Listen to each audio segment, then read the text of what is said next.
दोस्तों नमस्कार, मैं हूं मुकेश अठारवाल और मेरे YouTube चैनल पर आपका स्वागत है। शिक्षा विभाग से जुड़े हुए नवीनतम अपडेट्स के लिए मेरे चैनल को लाइक एंड सब्सक्राइब करें, बेल आइकन को प्रेस करें जिससे नवीनतम वीडियो का नोटिफिकेशन आपके मोबाइल पर प्राप्त हो।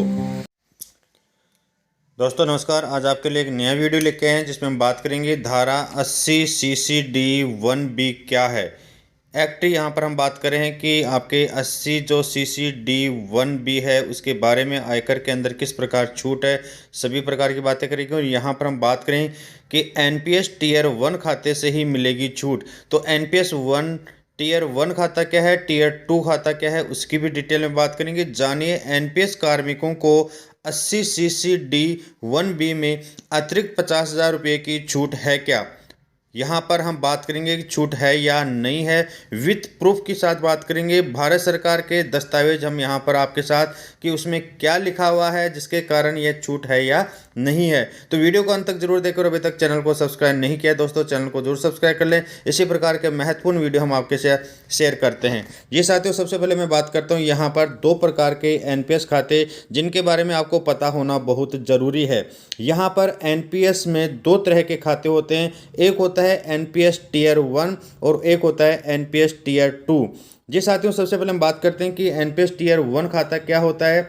इसके लिए एक निश्चित लॉक इन अवधि होती है और जब तक ग्राहक 60 वर्ष की आयु तक नहीं पहुंच जाता है, कुछ शर्तों के साथ केवल आंशिक निकासी की अनुमति दी जाती है। टीयर 1 में दिए गए योगदान पर कटौती योग्य होती है जो धारा 80 CCD 1 और धारा 80 CCD 1B के तहत कटौती के योग्य की जाती है। यहाँ पर इसका मतलब यह है कि आपके रुपये तक का निवेश कर सकते हैं। NPS टीयर 1 के खाते में 2 लाख और पूरी राशि के लिए कटौती का दावा करें, यानी कि यहाँ पर धारा 80 CCD 1 के तहत 1.5 लाख रुपए के लिए, और यहाँ पर आप देख सकते हैं कि 80 CCD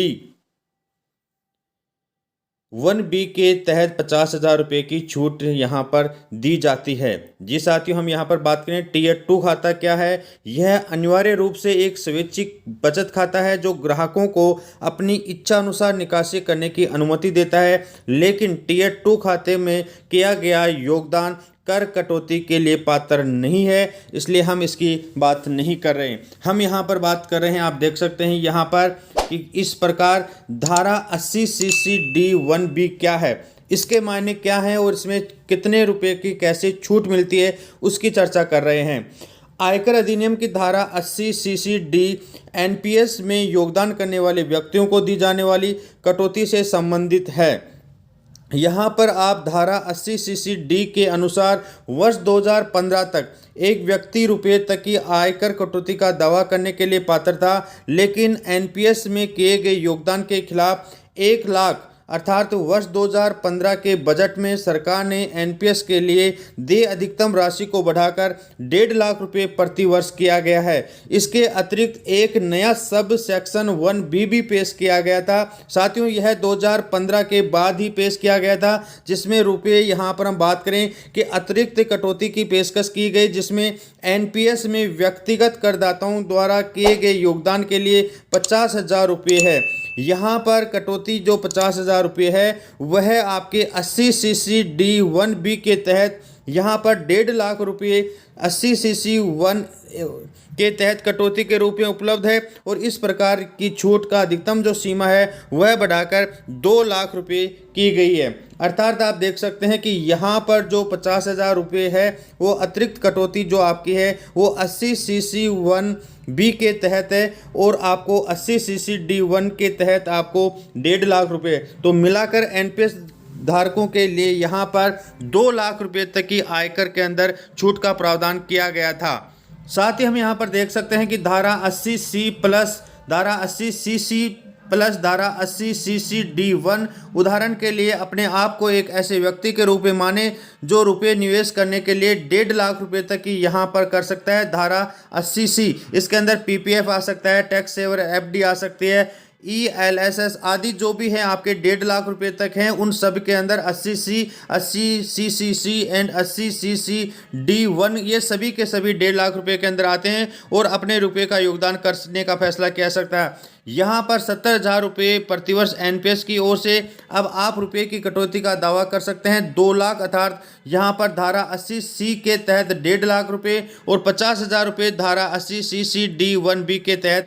साथियों, आपको जानकारी के लिए बता दें कि धारा 80CCD1B के तहत कटौती का दावा करते समय ये ध्यान रखने योग्य महत्वपूर्ण जो बिंदु हैं उनकी चर्चा करें तो यहाँ पर धारा 80CCD1B के बारे में कुछ महत्वपूर्ण बिंदुओं की चर्चा करेंगे, जिसमें यहाँ पर बताया गया है कि रुपये यहाँ पर अतिरिक्त कटौती 50,000 रुपये केवल NPS टीयर 1 खातों के किए गए योगदान के लिए ही उपलब्ध हो। साथ ही टीयर यहाँ पर 2 खाते धारक जो हैं वो 80CCD1B के तहत कटौती का दावा करने के पात्र नहीं है, अर्थात टीयर 2 के अंदर जो है उसके लिए ये मान्य नहीं है, जिसकी चर्चा हम पहले कर चुके हैं कि टीयर 1 और टीयर 2 में क्या अंतर है।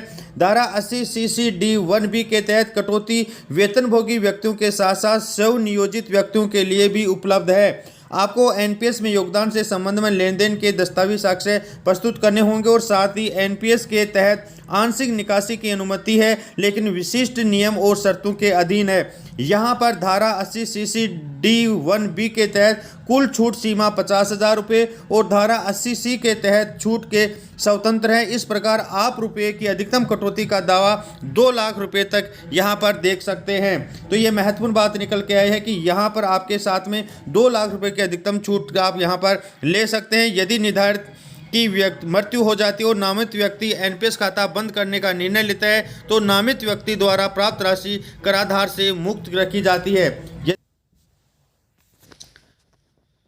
साथियों, यहाँ पर हम बात करते हैं मौजूदा NPS ग्राहकों के लिए क्या लाभ हैं।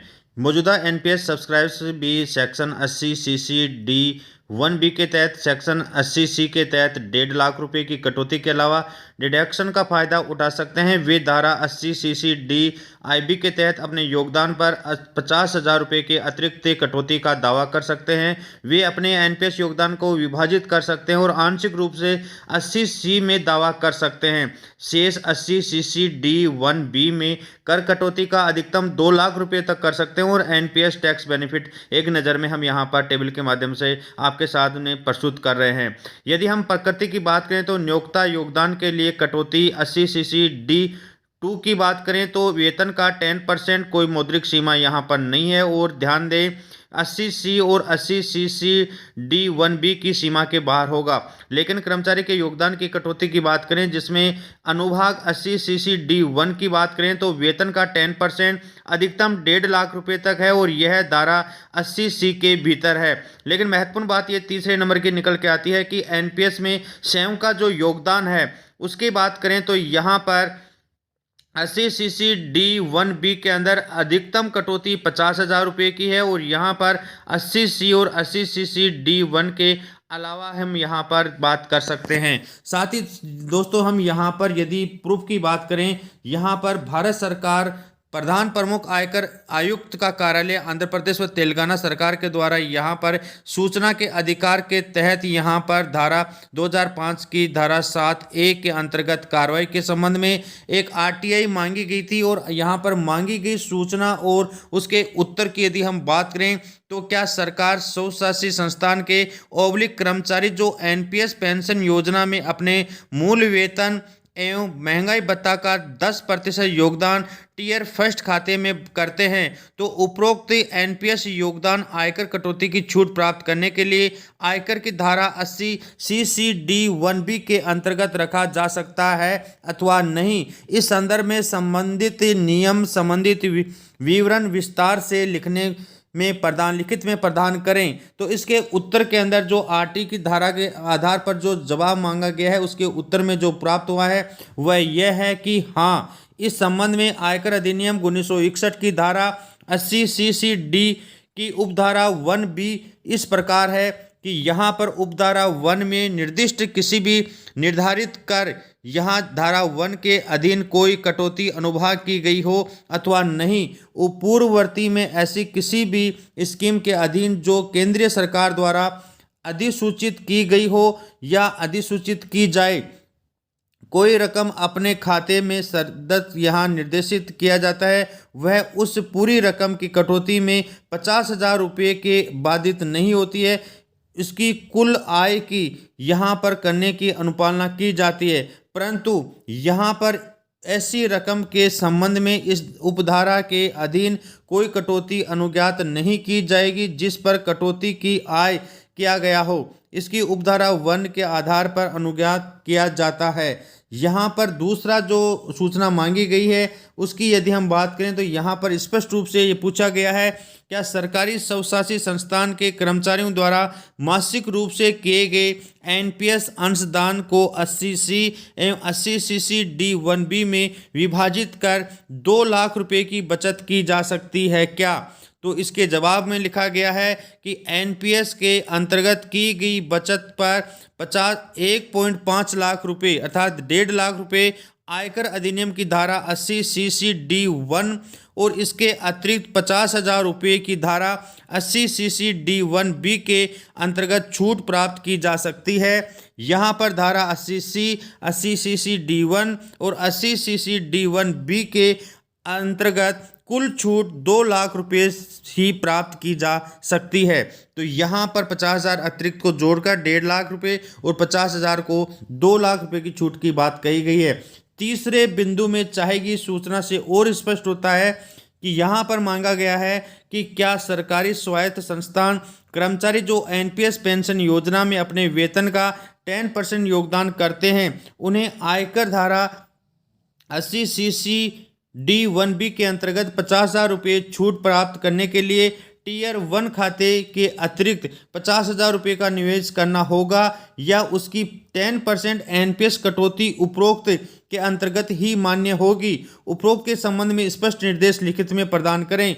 तो तीसरे बिंदु के जवाब में स्पष्ट रूप से कहा गया है कि धारा 80CC D1B के अंतर्गत 50,000 रुपये की अतिरिक्त छूट प्राप्त करने के लिए अतिरिक्त निवेश की आवश्यकता नहीं है। अधिक स्पष्टता के लिए उत्तर संख्या 1 और 2 को देखें जिसमें स्पष्ट रूप से कहा गया है कि 1.5 लाख रुपये प्लस 50,000 रुपये की कुल मिलाकर 2 लाख रुपये तक प्राप्त छूट ली जा सकती है। और यहाँ पर ये आरटीए अधिनियम 2005 के अंतर्गत यहाँ पर जो चाहेगी सूचना है उसका जवाब के अंदर यहाँ पर आयकर अधिनियम मुख्यालय और यहाँ पर तेलंगाना हैदराबाद के द्वारा ये एक आरटीए की सूचना के जवाब में प्राप्त किया गया है। साथियों, उक्त वीडियो के अंदर आपको जानकारी प्रदान करने के लिए इलेक्ट्रॉनिक माध्यम से प्राप्त सूचनाओं को एकत्रित करके आपको जानकारी प्रदान की गई है। विरोधाभास की स्थिति के अंदर इनकम टैक्स ऑफिस डिपार्टमेंट के द्वारा अधिकृत सूचनाओं को ही मान्य माना जाएगा। वीडियो को अंत तक देखने के लिए बहुत बहुत धन्यवाद। और अभी तक चैनल को सब्सक्राइब नहीं किया है दोस्तों, चैनल को जरूर सब्सक्राइब कर लें। वीडियो इसी प्रकार के महत्वपूर्ण वीडियो हम आपके लिए शेयर करते हैं। वीडियो को अंत तक देखने के लिए थैंक्स। यदि वीडियो अच्छा लगा है तो वीडियो को लाइक व कमेंट जरूर करें और ऐसे ही महत्वपूर्ण वीडियो देखने के लिए चैनल को सब्सक्राइब कर लें। यह जानकारी अधिक लोगों तक शेयर जरूर करें।